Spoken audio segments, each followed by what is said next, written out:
Every once in a while, a bird will get caught in the chicken coop there. A lot of changes here on the homestead. We've been selling some of our baby pigs. That went really well. We sold the boar, as I told you guys before, a week or so ago, and I'll have to apologize. the everything out here is blooming. There's pollen everywhere, and I have really bad allergies. My eyes are itching. My throat is just sore. So if I sound a little rough, a little bit congested, that's why. So we still got the mama, and we still got 3 babies. 2 of these are going to Blissful Acres Off-Grid Homestead. They're coming to pick them up later this week. So we have 1 baby left. I'm not sure if we're going to keep it or not. We really want a more sustainable livestock here on the homestead. As far as sustainability, sheep can exist out here on our natural grasses, and in my opinion they taste better when you butcher them. Forgive me here, the flies, it's fly season, and there's face flies, they'll get right on your face. Anyway, so we're going to get out of the hogs for now. Maybe at a later date we might get back into them. Again, we're looking at sustainability. On our place here, we can run with a little bit of supplement, supplying a little bit of hay. And when you look at how much you get out of sheep or mutton based on how much you put into it, the efficiency of the animal is a whole lot better. I did a really good job of keeping track of how much feed it took, and in all reality, we'll probably break somewhere around even or lose a little bit from the sale of the pigs and both the boar and the sow. They didn't cost us anything, which was a plus. They were gifts to us, but the efficiency of the feed, and that's why you want to be real careful about the pigs that you do take and want to raise. You want something that grows fast and puts meat on the table quicker. Just looking at it, it's not sustainable for us to continue to use this sow to raise babies. We would be in the hole. It would be a hobby. So we really want to take and get in something more sustainable, and that's sheep. That's what we want to do. Here's another project. We're going to be putting in timeless fence. This is not enough to do it all. This will do the back side of the property. Again, doing things a little bit at a time, but I am going to get this put in here fairly soon. We have been working off of the homestead. We have been busy just trying to take and keep things moving, planning, doing some strategic things here. I'm going to take you up to the workshop. Somebody asked about the workshop. I'm going to take and give you an update on that, and show you some things that's coming for it. The other thing that we did yesterday, in moving forward, sometimes you have to look at what is like the hogs, like the pigs, what is being efficient and what is really needful. So I sold the poor man's ATV, the desert tractor. It sits there a lot of the time, particularly when we're working off the homestead. And I said, it's just sitting here. We threw it on the old interweb, and boom, somebody bought it. So if you look at our social media, you see it. It's gone. Sometimes you have to reassess. I'm not one who's real sentimental about stuff, and I don't just collect stuff up. If it's not being used, if it's not being productive for the homestead, it's gone. So starting out here, some of the things that need doing, we need to reconk everything. The sun has baked it, has cooked it, and it needs to be reconked, and then we need to get our next coat of paint on there. There are only 2 of us, so we sometimes have a hard time getting to everything. The other thing is just cost. we try to prioritize what we're spending our money on. And then we always have some things that if they become available, we grab a hold of them. So we got to get some more caulk, probably about 10 more tubes, and recaulk this whole thing before we put another coat of paint on it. The end finished coat of paint, the color that we're going to put on it. This is another project that I haven't got around to finishing. I got the pole in. This is going to be a solar box. I've got to take and finish putting it together. I've got the metal. I actually have the trim down by one of the tents that I'm going to put in there, trim it out, put a lid on it. This is going to contain our batteries, our inverter, and everything. I've got to insulate it and vent it. But one of the things that I've got to do to finish up another project, there's always a project to finish a project. I've got to trench over here. This here sticking down is actually the entryway into the breaker box. I've got to run 10-2 with a ground from my box, trench over to my solar. You don't want to run solar that far. You can if you've got just a powerful lot of it, but these systems are going to be relatively small. And one of the things that most people want, a big system and a big inverter and a big everything, and if one component goes out in that, then you're pretty much down. You want to run on a generator. So what I'm doing is I am going to have some small individual ones. I want the workshop to run on its own. The house will have its own. I'm going to put another temporary system on the camper to do some things, because we're going to have to wait until building material prices go down before we can start even thinking about the house. And there's steps to that even. So maybe in this camper a while. So we're going to put a little bit bigger system on it. We're going to put a system on here, and then we're going to move this little 12-volt system down to the small camper in case somebody wants to come camp out, stay. They can have lights and that sort of thing. So I don't know where we left off working on this workshop. We have this much painted. I need to finish this drywall, but before I can finish this drywall, I've got to run my 10-2 of the ground into that breaker box.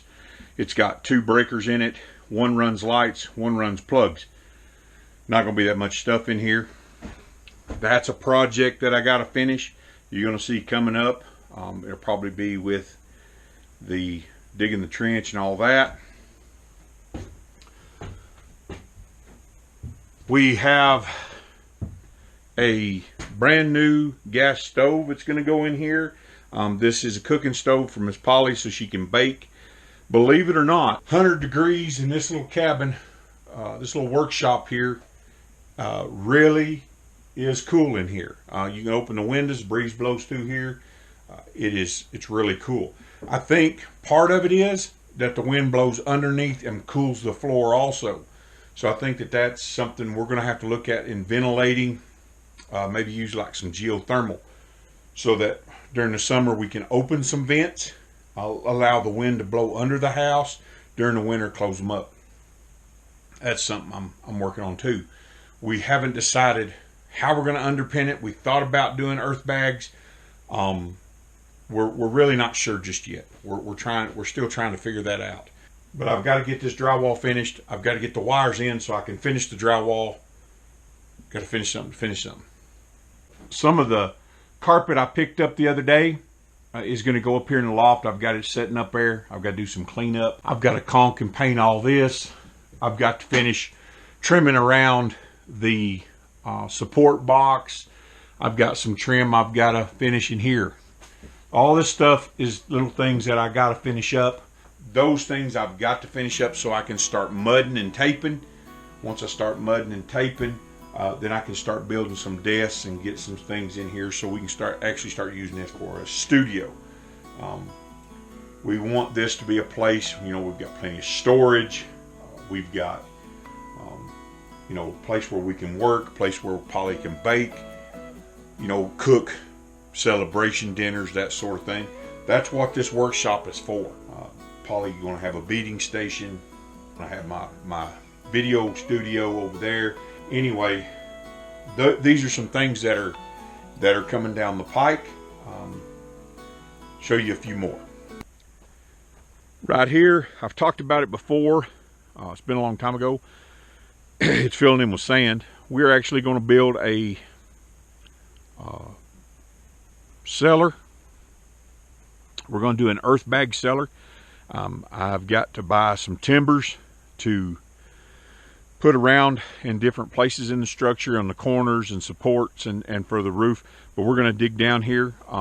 We're actually higher here than we are down here by the camper. So I'm going to dig in here.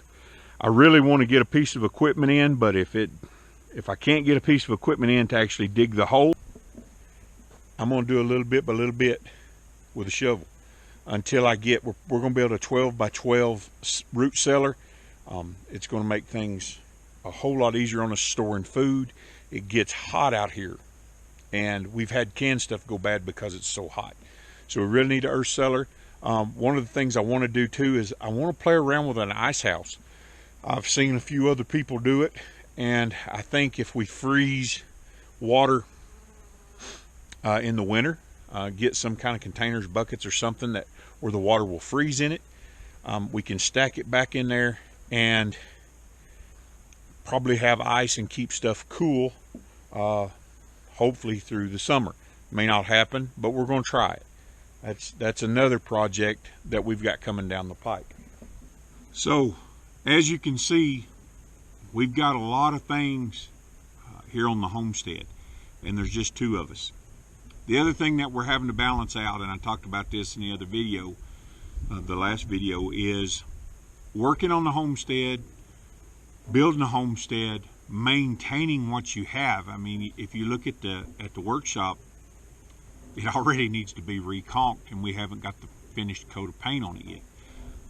A lot of it has to do with money, how much money we have. You have to have an operating budget, and then you have to have a building budget. And those are things that we have to take and we have to maintain. We have to have a certain amount of money, and then we're planning for the winter. So the whole time you're working, the whole time you're building, you also have to plan for the winter, because we're going to have propane, we're going to have wood, we're going to have groceries put by. Water storage is another thing. I didn't talk about it, but we put one of the tanks down by the livestock pens, and we're transferring water into it now. We need some more of them. We need some for drinking water. So we're trying to up our game there. I don't want to be stuck if something happens and not be able to get to town. You know, we had the other day, we were coming through off of the interstate, and one of the stations did not have gas. They were out. And it happens periodically out here, not just because there's a fuel shortage, just because it happens. They get more than expected traffic, and they run out of fuel. So one of the things that we do, we carry 5 gallons of gas in every vehicle.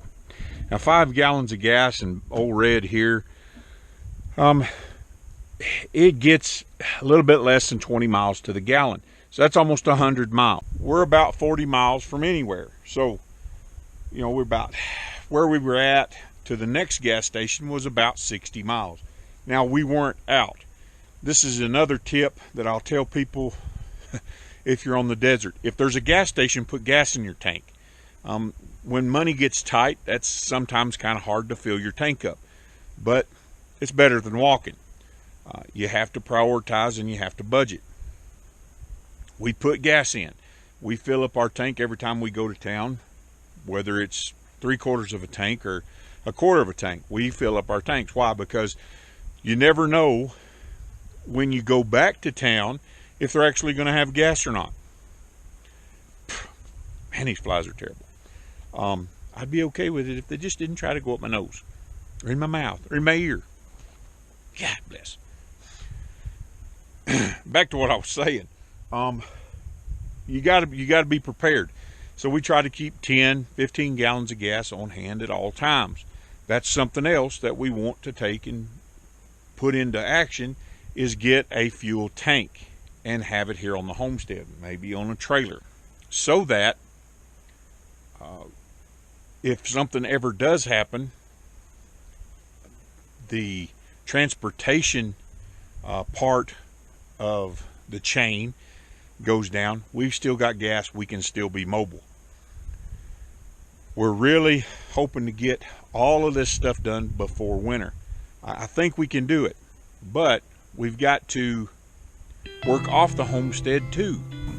So some of these projects in the next videos you're going to be seeing, I'm going to be putting some of this stuff together. I do have some exciting news that I'll show you.